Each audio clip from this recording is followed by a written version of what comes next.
ଆଜିର ପ୍ରଥମ ଖବର ଏଣିକି ରାସ୍ତାରେ ଆଉ ଚଳିବନି ଅମାନିଆଙ୍କର ରାଜୁତି। ବିପଦପୂର୍ଣ୍ଣ ଗାଡ଼ି ଚଳାଇ ରିଲ୍ସ କଲେ ହେବ କଡ଼ା କାର୍ଯ୍ୟାନୁଷ୍ଠାନ। ରାସ୍ତାରେ ଗାଡ଼ି ଚଳାଇ ଭିଡିଓ କରୁଥିଲେ କି ରିଲ୍ସ କରୁଥିଲେ ହୋଇଯାଆନ୍ତୁ ସାବଧାନ, କାରଣ ଏଣିକି ବିପଦପୂର୍ଣ୍ଣ ଗାଡ଼ି ଚଳାଇ ରିଲ୍ସ କରୁଥିବା ଚାଳକ ଉପରେ ହେବ କାର୍ଯ୍ୟାନୁଷ୍ଠାନ।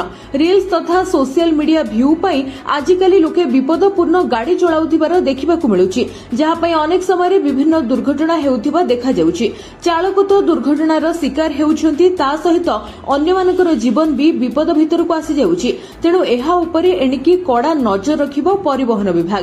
ରିଲ୍ସ ବା ଭିଡିଓ କରିବା ନାଁରେ ସଡ଼କ ସୁରକ୍ଷା ନିୟମ ଉଲ୍ଲଂଘନ ଉପରେ ରଖାଯିବ ବିଶେଷ ନଜର।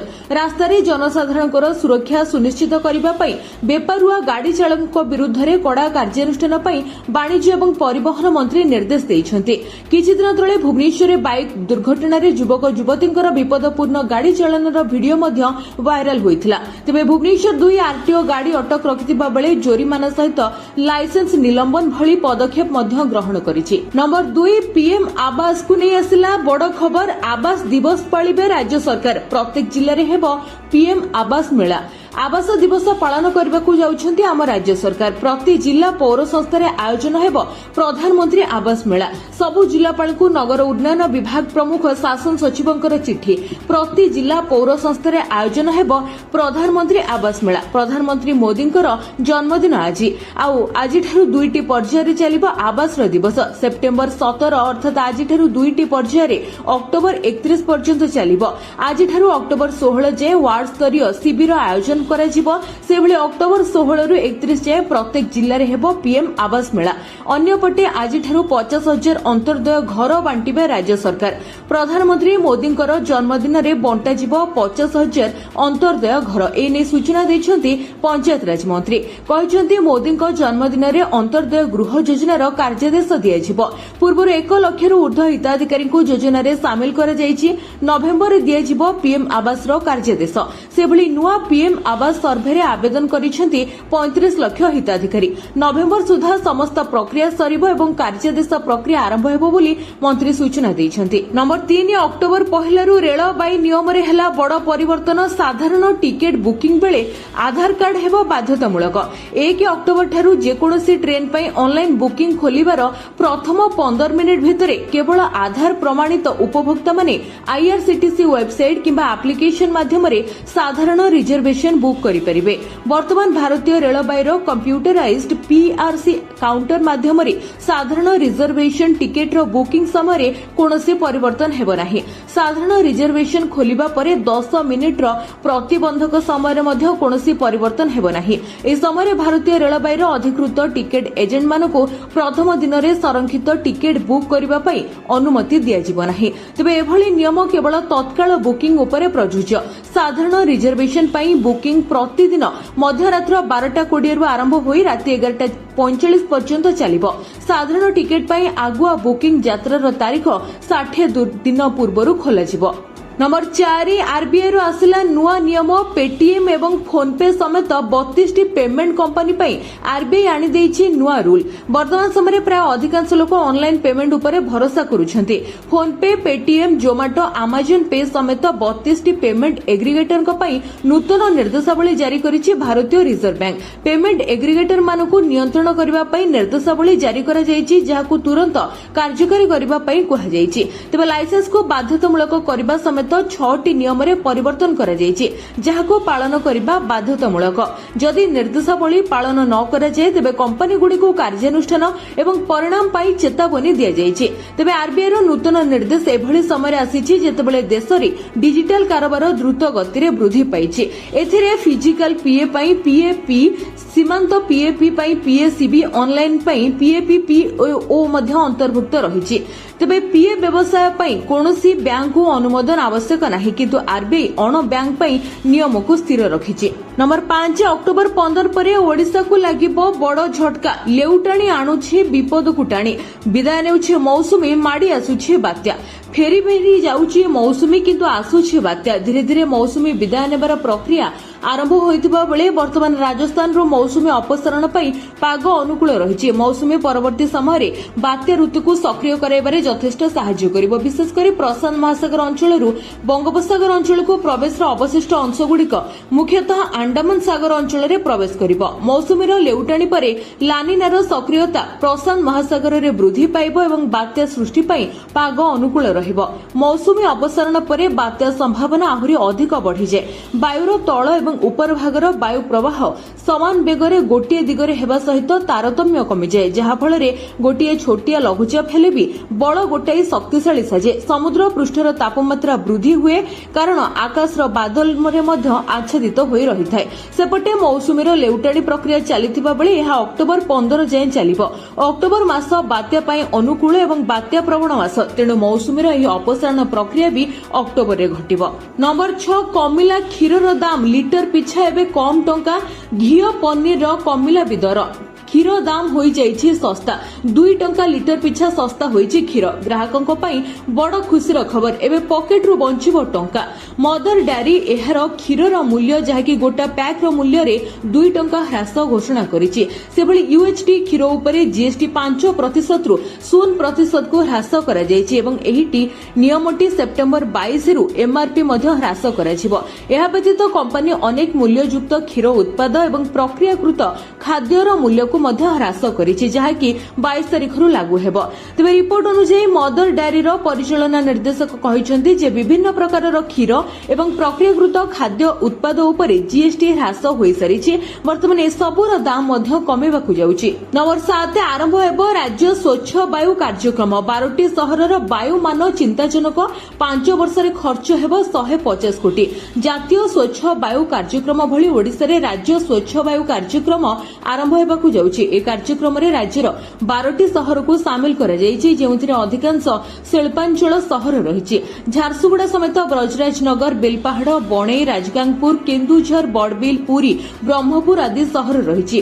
पुरी एवं ब्रह्मपुर शिल्प सहर होइनथिले मध्य एहार वायु खराब स्तर रे रहुछि, तेणु सहर गुड़िकर वायु मान रे उन्नति आनिबा पई 5 वर्षीय योजना प्रस्तुत हेउछि। ए समय अवधि रे 150 कोटी टंका खर्च करा जाय एकाधिक कार्यक्रम मध्य हातकु नियाजिबो।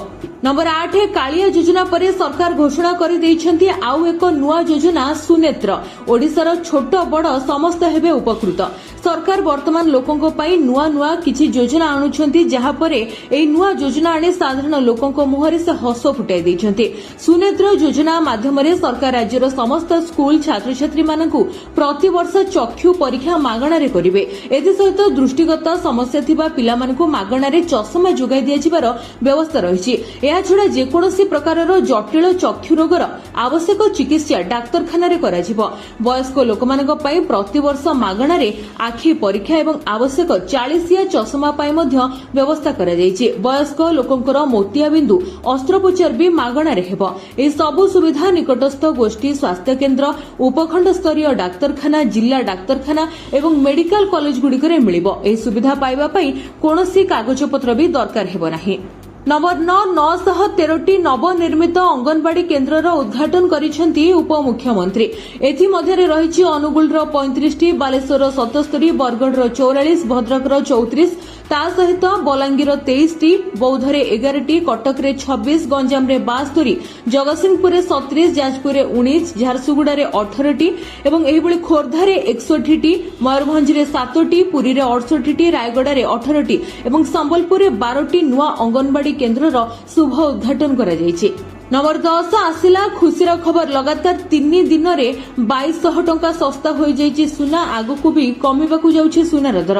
गत किछि दिन धरि भारत रे सुना मूल्य रे रेकर्ड वृद्धि देखा जाउथिला, किंतु वर्तमान एथिरे किछि स्थिरता देखा जाउछि। गत 3 दिन भितरे सुनार दर धीरे धीरे ह्रास आडकू गति करूछि, जाहाकि नवरात्रि किंबा दीपावली भली पर्व किंबा विवाह किंबा एबेठारु सुना किनिबाकू चिंता करूथिबा लोकंकु आश्वस्ति देबो। तेबे कहिबाकू गले वर्तमान ସୁନାର ଦରରେ କିଛିଟା ହ୍ରାସ ପରିଲକ୍ଷିତ ହୋଇଛି। 10 ଗ୍ରାମ ସୁନାର ମୂଲ୍ୟ ମୋଟ 220 ହ୍ରାସ ପାଇଛି, ଯେତେବେଳେ କି 100 ଗ୍ରାମ ସୁନାର ଦର 2200 ଟଙ୍କା ହ୍ରାସ ପାଇଛି। ସେହି ସମୟରେ ଦେଖିବାକୁ ଗଲେ 22 କ୍ୟାରେଟ୍ ସୁନାର ମୂଲ୍ୟ 10 ଗ୍ରାମ ପ୍ରତି 200 ଏବଂ 100 ଗ୍ରାମ ପ୍ରତି 2000 ଟଙ୍କା ହ୍ରାସ ହୋଇଛି। ବର୍ତ୍ତମାନ 24 କ୍ୟାରେଟ୍ ସୁନାର ଦର 10 ଗ୍ରାମର ମୂଲ୍ୟ ପ୍ରାୟ 1,11,000 ଟଙ୍କା ରହିଛି, ଯେତେବେଳେ କି 100 ଗ୍ରାମର ମୂଲ୍ୟ ଯାହାକି ଦେଖାଯାଉଛି ଯେ 1,11,000 ଟଙ୍କା ରହିଛି। ଅନ୍ୟପକ୍ଷରେ ଯଦି ଆମେ 22 କ୍ୟାରେଟ୍ ସୁନା ବିଷୟରେ କହିବା ତେବେ ତାର 10 ଗ୍ରାମର ମୂଲ୍ୟ 1,01,800 ଟଙ୍କାରେ କାରବାର କରୁଛି। ତା ସହିତ 18 କ୍ୟାରେଟ୍ ସୁନାର ଦର ମଧ୍ୟ 84,850 ଟଙ୍କା ରହିଛି। ନମ୍ବର 11, ଏଟିଏମ୍ ର ଆଉ ଆବଶ୍ୟକତା ନାହିଁ, ବାସ୍ ଗୋଟିଏ ସ୍କାନରରେ ମୋବାଇଲରୁ ଉଠାଇ ପାରିବେ ଟଙ୍କା। ଭାରତରେ ଟଙ୍କା ଉଠାଇବା ହେବ ଆହୁରି ସହଜ। ଏବେ ଆପଣଙ୍କୁ ଏଟିଏମ୍ ଯିବାକୁ ପଡ଼ିବ ନାହିଁ। ୟୁପିଆଇ ଆପ୍ଲିକେସନ ସାହାଯ୍ୟରେ ଆପଣ ସ୍ମାର୍ଟଫୋନରୁ ହିଁ କ୍ୟୁଆର କୋଡକୁ ସ୍କାନ କରି ଟଙ୍କା ଉଠାଇବାର ସୁବିଧା ପାଇବେ। ଏହି ନୂତନ ସୁବିଧା ବିଶେଷ ଭାବରେ ଗ୍ରାମାଞ୍ଚଳ ଏବଂ ଛୋଟ ସହରରେ ରହୁଥିବା ଲୋକମାନଙ୍କୁ ବେଶ୍ ଲାଭଦାୟକ ହେବ, ଯେଉଁଠାରେ ଏଟିଏମ୍ ଏବଂ ବ୍ୟାଙ୍କର ଶାଖା କମ୍ ଅଛି। ଅନଲାଇନ ପେମେଣ୍ଟ ପାଇଁ ୟୁପିଆଇ ବହୁଳ ଭାବରେ ବ୍ୟବହୃତ ହୋଇଥାଏ। ଏବେ ଆପଣ ଯେକୌଣସି ୟୁପିଆଇ ଆପ୍ରୁ କ୍ୟୁଆର କୋଡକୁ ସ୍କାନ କରି ଟଙ୍କା ଉଠାଇ ପାରିବେ, ଯାହା ଅଫଲାଇନ ପେମେଣ୍ଟରେ ମଧ୍ୟ ସାହାଯ୍ୟ କରିବ। ଏହି କ୍ୟୁଆର କୋଡ ଗୁଡ଼ିକ ଦେଶର ଲକ୍ଷ ଲକ୍ଷ ସ୍ଥାନରେ ଥିବା ବ୍ୟବସାୟ ପ୍ରତିନିଧିଙ୍କର ଆଉଟଲେଟ୍ରେ ସଂସ୍ଥାପନ କରାଯିବ। ତେବେ ରିପୋର୍ଟ ଅନୁଯାୟୀ ଖୁବ୍ ଶୀଘ୍ର ଭାରତରେ ଲୋକମାନେ 20 ଲକ୍ଷରୁ ଅଧିକ ବ୍ୟବସାୟ ପ୍ରତିନିଧି ଆଉଟଲେଟ୍ରେ ୟୁନିଫାଏଡ ପେମେଣ୍ଟ ଇଣ୍ଟରଫେସ୍ ମାଧ୍ୟମରେ ନଗଦ ଉଠାଣ କରିପାରିବେ। ତେବେ ବର୍ତ୍ତମାନ ଏହା ବ୍ୟତୀତ ବାୟୋମେଟ୍ରିକ୍ କିମ୍ବା ଏଟିଏମ୍ କାର୍ଡ ବିନା ମଧ୍ୟ ଟଙ୍କା ଉଠାଯାଇପାରିବ। ଏହା ଏଟିଏମ୍ କାର୍ଡ କିମ୍ବା ଫିଙ୍ଗର ପ୍ରିଣ୍ଟ ବ୍ୟବହାର କରିବାରେ ଅସୁବିଧାରେ ସମ୍ମୁଖୀନ ହେଉଥିବା ଲୋକଙ୍କୁ ସାହାଯ୍ୟ କରିବ। ନମ୍ବର 12, ଟ୍ରମ୍ପଙ୍କର ଟାରିଫ ଯୋଗୁଁ ବିକ୍ରି ହେଉନି ଚିଙ୍ଗୁଡ଼ି। 25,000 କୋଟିର କ୍ଷତି ସହିଛନ୍ତି ଚିଙ୍ଗୁଡ଼ି ବ୍ୟବସାୟୀ। 50% ଅର୍ଡର ହେଲା କ୍ୟାନସଲ। ଆମେରିକା ରାଷ୍ଟ୍ରପତି ଡୋନାଲ୍ଡ ଟ୍ରମ୍ପଙ୍କ ଦ୍ୱାରା ଲାଗୁ କରାଯାଇଥିବା ଶୁଳ୍କର ପ୍ରଭାବ ଭାରତ ଉପରେ ଦେଖାଯିବା ଆରମ୍ଭ କରିଛି। ରିପୋର୍ଟ ଅନୁସାରେ ଆମେରିକା ଶୁଳ୍କ ଯୋଗୁଁ ଚିଙ୍ଗୁଡ଼ି ରପ୍ତାନୀ ପ୍ରାୟ 25,000 କୋଟି ଟଙ୍କାର କ୍ଷତି ସହିଛି। ଏହା ବ୍ୟତୀତ 50% ଅର୍ଡର ମଧ୍ୟ ବାତିଲ ହୋଇଛି। ରିପୋର୍ଟ ଅନୁଯାୟୀ ସରକାରୀ ଅଧିକାରୀମାନେ କହିଛନ୍ତି ଯେ ରପ୍ତାନୀ ହେଉଥିବା ପ୍ରାୟ 2,000 କଣ୍ଟେନର ଉପରେ ପ୍ରାୟ 600 କୋଟି ଟଙ୍କାର ଶୁଳ୍କ ବୋଝ ରହିଛି। ତେବେ କୁହାଯାଉଛି ଯେ କେନ୍ଦ୍ର ସରକାରଙ୍କୁ ଆନ୍ଧ୍ରପ୍ରଦେଶର ମତ୍ସ୍ୟଜୀବୀ ଏବଂ ତାଙ୍କ ସହିତ ଜଡ଼ିତ ଲୋକଙ୍କୁ ସାହାଯ୍ୟ କରିବା ପାଇଁ ନିବେଦନ ହୋଇଛି। ତେବେ ଭାରତ ଉପରେ 25%ର ଶୁଳ୍କ ଲାଗୁ କରିବାର ଏହା ପ୍ରଭାବ ଦେଖାଦେଇଛି। ନମ୍ବର 13, ଆପଣ ଗ୍ୟାସ୍ କନେକ୍ସନ ସହିତ ଆଧାର ଲିଙ୍କ କରିଛନ୍ତି ତ ଆକାଉଣ୍ଟକୁ ଆସୁଛି ତ ସବସିଡିର ପଇସା। ଘରେ ଖାଇବା ପାଇଁ ଦରକାର ରୋଷେଇ, ଆଉ ରୋଷେଇ ପାଇଁ ଦରକାର ଗ୍ୟାସ୍। ଆଉ ଏହି ଏଲପିଜି ଗ୍ୟାସ୍କୁ ନେଇ ଆସିଛି ବଡ଼ ଖବର। ଆପଣ ଯଦି ଘରକୁ ଗ୍ୟାସ୍ କନେକ୍ସନ କରିଛନ୍ତି ଆଉ ପ୍ରତି ମାସରେ ଗ୍ୟାସ୍ ବୁକିଂ କରି ଘରକୁ ଆଣୁଛନ୍ତି, ତେବେ ଏହି ଖବରଟି ଆପଣଙ୍କ ପାଇଁ ବେଶ୍ ଗୁରୁତ୍ୱପୂର୍ଣ୍ଣ, କାହିଁକିନା ଆପଣଙ୍କର ଗୋଟିଏ ଛୋଟ ଭୁଲ ଆପଣଙ୍କୁ ଅସୁବିଧାରେ ପକାଇଦେବ।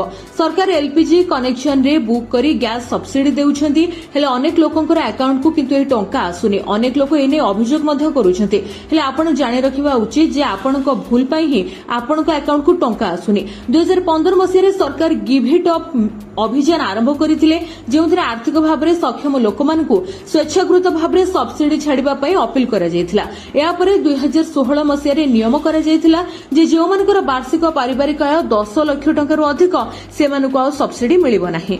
ନମ୍ବର 14, ଆଜିଠାରୁ ଆରମ୍ଭ ହୋଇସାରିଛି ପ୍ରଧାନମନ୍ତ୍ରୀଙ୍କର ଉପହାରଗୁଡ଼ିକର ଇ ନିଲାମୀ ପ୍ରକ୍ରିୟା। ସଂସ୍କୃତି ଏବଂ ପର୍ଯ୍ୟଟନ ମନ୍ତ୍ରୀ କହିଛନ୍ତି ପ୍ରଧାନମନ୍ତ୍ରୀ ନରେନ୍ଦ୍ର ମୋଦି ପାଇଥିବା 1,300ରୁ ଉର୍ଦ୍ଧ୍ୱ ଉପହାରଗୁଡ଼ିକର ଆଜିଠାରୁ ଅନଲାଇନରେ ନିଲାମ ପ୍ରକ୍ରିୟା ଆରମ୍ଭ ହୋଇଛି। ନୂଆଦିଲ୍ଲୀଠାରେ ପ୍ରଧାନମନ୍ତ୍ରୀଙ୍କର ଉପହାର ଇ ନିଲାମୀ ପ୍ରକ୍ରିୟାର 7ମ ସଂସ୍କରଣରେ ଉଦ୍ବୋଧନ ଦେଇ ମନ୍ତ୍ରୀ କହିଛନ୍ତି ଯେ ଏହି ଉପହାରଗୁଡ଼ିକ ଏହାର ବିଭିନ୍ନ ପଟ୍ଟଚିତ୍ର, ହସ୍ତଶିଳ୍ପ, ଭାସ୍କର୍ଯ୍ୟ ଏବଂ ଦେବୀ ଦେବତାଙ୍କର ଚିତ୍ର ମଧ୍ୟ ରହିଛି। ଏଥିରେ ବିଭିନ୍ନ ଦେବୀ ଦେବତାଙ୍କର ପ୍ରତିମୂର୍ତ୍ତି ଏବଂ ବିଭିନ୍ନ ଖେଳ ସାମଗ୍ରୀ ବି ଅନ୍ତର୍ଭୁକ୍ତ ରହିଛି। ଏହି ଇ ନିଲାମୀ ପ୍ରକ୍ରିୟାରେ ମିଳିବାକୁ ଥିବା ଅର୍ଥଗୁଡ଼ିକୁ କେନ୍ଦ୍ର ସରକାରଙ୍କର ବିଭିନ୍ନ ଯୋଜନା ଯେଭଳିକି ନମାମି ଗଙ୍ଗେ ମିଶନ ଗୁଡ଼ିକରେ ଖର୍ଚ୍ଚ କାଟ୍ କରାଯିବ ବୋଲି ମନ୍ତ୍ରୀ କହିଛନ୍ତି। ଗତ ନିଲାମୀ ପ୍ରକ୍ରିୟାରେ ସରକାର 50 କୋଟିରୁ ଉର୍ଦ୍ଧ୍ୱ ଅର୍ଥ ପାଇଥିବା ମଧ୍ୟ ମନ୍ତ୍ରୀ ସୂଚନା ଦେଇଛନ୍ତି। ତେବେ ଏହି ଇ ନିଲାମୀ ପ୍ରକ୍ରିୟା ଆସନ୍ତା ମାସ 2 ତାରିଖ ପର୍ଯ୍ୟନ୍ତ ଚାଲିବ। ଏହି ନିଲାମୀ ପ୍ରକ୍ରିୟାରେ ବର୍ତ୍ତମାନ ନଟରାଜ ଭଗବାନଙ୍କର ମେଟାଲିକ୍ ପ୍ରତିମୂର୍ତ୍ତି ମଧ୍ୟ ରହିଛି ଏବଂ ତା ସହିତ ରାମଦରବାରର ତାଞ୍ଜର ପଟ୍ଟଚିତ୍ର ରହିଛି। ହାତ ତିଆରି ନାଗ ଚାଦର ମଧ୍ୟ ଅନ୍ତର୍ଭୁକ୍ତ ରହିଛି। नंबर 15 देश रे एबे सरकारी स्कूल छात्र छात्री को मिलिबो एआई शिक्षा प्रथम करी राज्य रे आरंभ हेबाकू जाउची एही शिक्षा भारत रे सरकारी स्कूल रो पिला मानकर पाठ्यक्रम रे मध्य कृत्रिम बुद्धिमत्ता बा एआई शिक्षा को शामिल कराजिबो कारण सब क्षेत्र रे एबे कृत्रिम एआई व्यवहार हेबारे लागिची कारण एआई अनेक मात्रा रे काम को सहज एवं शीघ्र करि पारुची वर्तमान एआई जुगर युवपीढ़ी को भविष्यत लागि दक्ष करिबा पई एआई रो शिक्षा निहाती आवश्यक रहिची एहाकू नजर रखी तमिलनाडु सरकार चलित शिक्षा वर्ष में सरकारी विद्यालय छात्र छात्री को एआई प्रयोग कोडिंग एवं इंटरएक्टिव ऑनलाइन टूल गुड़िक तालीम देवाई एक पायलट कार्यक्रम आरंभ करिसेंती।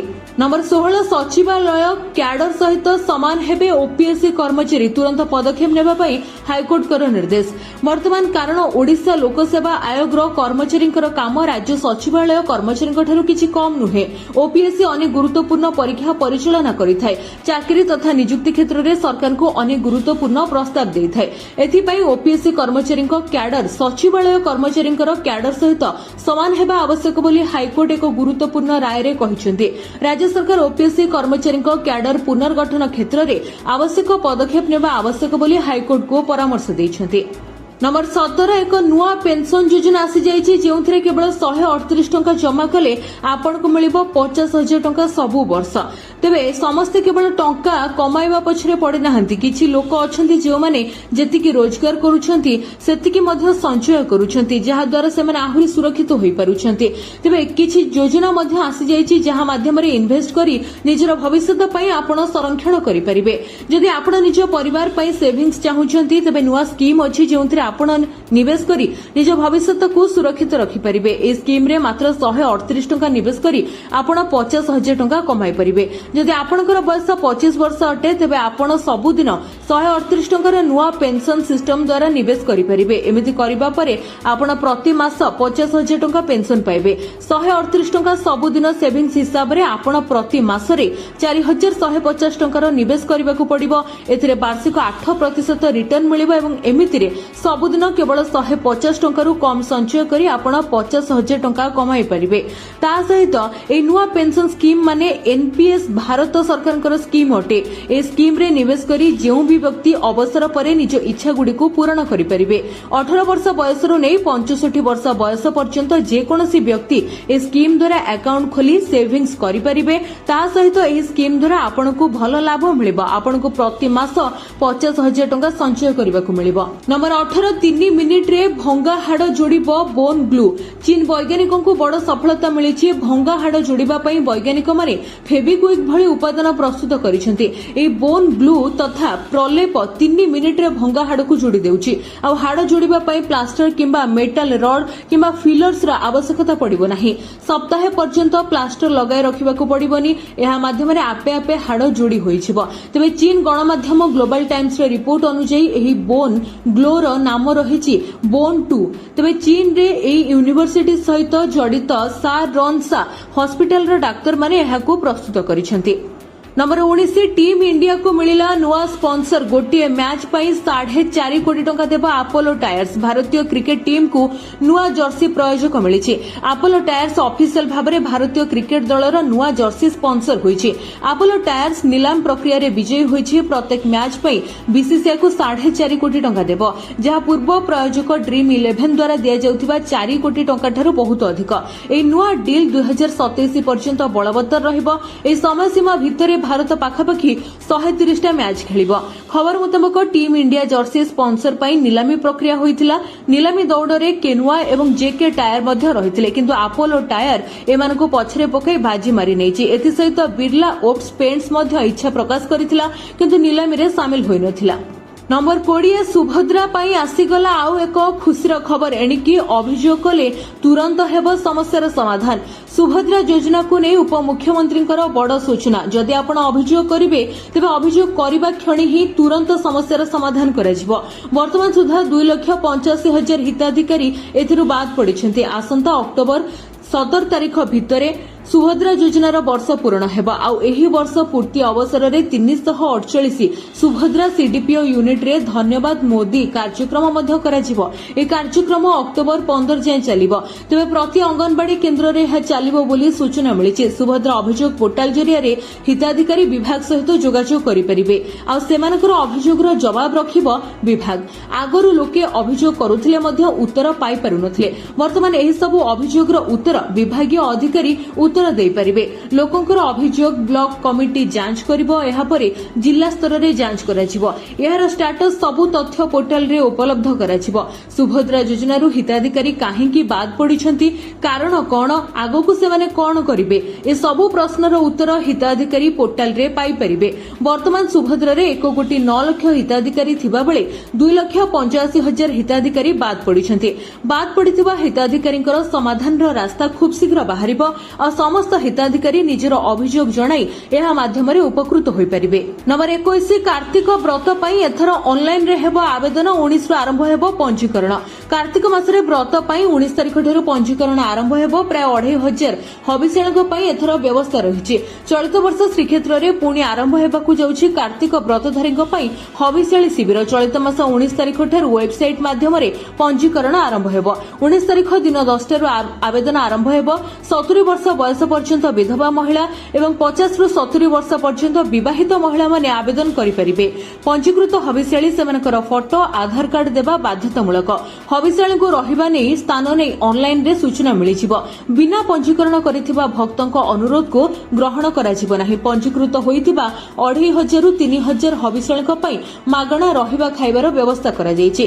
तेबे कार्तिक मासरे हबिषाणीक भिड़ को दृष्टि रखी बेसी अभड़ा बाहरुथिबा बेले चलित वर्ष काठर समस्या देखाजिबो बोली सुआर महासुआर कहिसेंति। सरकार केवल पंजीकृत हबिषाणी को गुरुत्व देबा पई कहिसेंति, किंतु बिना पंजीकरण रे श्रीक्षेत्रर मठबाड़ी रे जे व्रतधारी रहिबे सेमानक पई कोनोसी व्यवस्था न कले कार्तिक मासरे श्रृंखलित दर्शन किभଳି हेबो बोली प्रश्न उठिछि। नंबर 22 एणिकी एक्सप्रेस ट्रेन रे भी यात्रा पाई परिबे निज मन पसंदर खाद्य। दिनकु दिन ट्रेन यात्री संख्या वृद्धि पाइबारे लागिछि। ट्रेन यात्रा को आरामदायक एवं सुविधाजनक करबा दिगरे रेलबाई निरंतर तार प्रयास जारी रखिछि। एही कारणरो अधिकांश लोक ट्रेन रे यात्रा करबा पई पसंद करूछन्ति, किंतु दूरगामी ट्रेन रे यात्रा करबा समय खाद्य व्यवस्था रे त्रुटि देखा जायथाय। तेणु यात्रा करबा पूर्वरु खाद्य को नै यात्री माने चिंतारे पड़िथांती। वर्तमान एही समस्या धीरे धीरे ह्रास पाइबा भली मने होउछि। ट्रेन यात्रीक पई रेलबाई एभली एक पदक्षेप नेइछि जहा द्वारा यात्रा को सहज एवं सुविधाजनक भाबरे मन पसंदर खाद्य यात्री मानकु मिलि परिबो। एणिकी यात्री को खाद्य पाई स्टेशन रे ओल्हाइबाकु पड़िबो नाही किबा अन्य काहा उपरे निर्भर करिबाकु पड़िबो नाही। रेलबाईर नूतन व्यवस्था द्वारा यात्री माने निज सीट रे बसी ही ताजा एवं निज मन पसंदर खाद्य पाई परिबे। एथिपई यात्री मानक पाखरे खाद्य ऑर्डर करिबा पई अनेक विकल्प रहिबो। यात्री माने यात्रा समय रे ई कैटरिंग रो वेबसाइट को जाई ई कैटरिंग सेवा को व्यवहार करि परिबे किबा 1323 को कॉल करी निजर खाद्य को भी ऑर्डर करि परिबे। नंबर 23 अरुणाचल रे भारतर सर्वोच्च डैम हेबो निर्माण। तिदब्दीय मालभूमि रे थिबा यारलुंग सांगोपो नदी उपरे चीन एक मेगा डैम निर्माण कार्य आरंभ करिछि बोली खबर आसिबा परे भारत मध्ये यार सर्वोच्च डैम अरुणाचल प्रदेश रो दिबंग बहुमुखी प्रकल्प उपरे कार्य आरंभ करिछि। भारत सरकार विशेष करी राष्ट्रायत्त एनएचएससी लिमिटेड वर्तमान मुख्य डैम निर्माण पई 70,000 कोटी टका मूल्यर एक बड़ विश्वस्तरीय टेंडर जारी करिछि, जहा चीन रो डैम ठारू हटा जल निष्कासन विरुद्ध रे एक बफर भाबरे कार्य करिवो एवं भारत रे बन्या को मध्य रोकिबो। नंबर 24 कमिला पेट्रोल एवं डीजेल रो दर। प्रतिदिन सकाळ 6 रे पेट्रोल एवं डीजेल रो दाम रे परिवर्तन होइथाय। पेट्रोल एवं डीजेल मूल्य रे एक्साइज ड्यूटी डीलर कमिशन अन्य जिनिस जोड़िबा परे एहार मूल्य प्रायतः 2 गुणित होइथाय। तेबे आज प्रमुख शहर गुडी करे डीजेल एवं पेट्रोल दर रे परिवर्तन होइथिबा परिलक्षित होइछि। आज भुवनेश्वर रे पेट्रोल दर 101 टंका 11 पैसा रहिथिबा बेले डीजेल रो दाम प्रति लिटर पिछा 92 टंका 69 पैसा रहिछि। दिल्ली रे पेट्रोल लिटर पिछा 94 टंका 77 पैसा एवं डीजेल रो दर 87 टंका 67 पैसा रहिछि। मुंबई रे पेट्रोल लिटर पिछा 103 टंका 50 पैसा थिबा बेले डीजेल लिटर पिछा 90 टंका रहिछि। सेबली कोलकाता रे पेट्रोल दर 105 टंका 41 पैसा थिबा बेले डीजेल रो दर 92 टंका 2 पैसा रहिछि। नंबर 25 ओडिशा नेब फटाफट क्रिकेट रो मजा 17 तारिख रु आरंभ होबाकू जाउछि ओडिशा प्रो टी20 लीग। ओडिशा रे खेल हेबो टी20 लीग। आज ठारू फटाफट क्रिकेट रो मजा नेबे दर्शक। आईपीएल भली ओडिशा रे भी आरंभ हेबो टूर्नामेंट। तबे एहाकू नै खेलाळीक ठारू आरंभ करी दर्शक समस्ते उत्साह। ऐतिहासिक बारवाटी स्टेडियम रे आज ठारू ओडिशा प्रो टी20 लीग खेल जिवो। ओडिशा क्रिकेट एसोसिएशन ए फ्रांचाइज भित्तिक टी20 लीग आयोजन करूछि। तबे एथि पई भुवनेश्वर एक तारका होटेल रे खेलाड़ी क्रय भी शेष होईछि। सबठारु बड़ कथा हेउछि ए लीग रो ब्रांड एम्बेसडर ऑस्ट्रेलिया पूर्वतन द्रुत बोलर जे कि ब्रेटली पूर्वतन ओडिशा क्रिकेट रो देवाशीष महांती मध्ये रहिछन्ति। 6टी दल को नै ओपीटीएल खेला जिवो। 6टी दल एवं खेलाड़ीक नाम मध्ये घोषणा सरिछि। Puri titans, Rourkela steelers, Sambalpur warriors, Bhubaneswar tigers एवं कटक पांथर्स, केन्दुझर माइनर्स दल को नै ए टूर्नामेंट खेला जिवो। ओडिसा रो बछा बछा खेलाड़ी ए टूर्नामेंट रे भाग नेबे।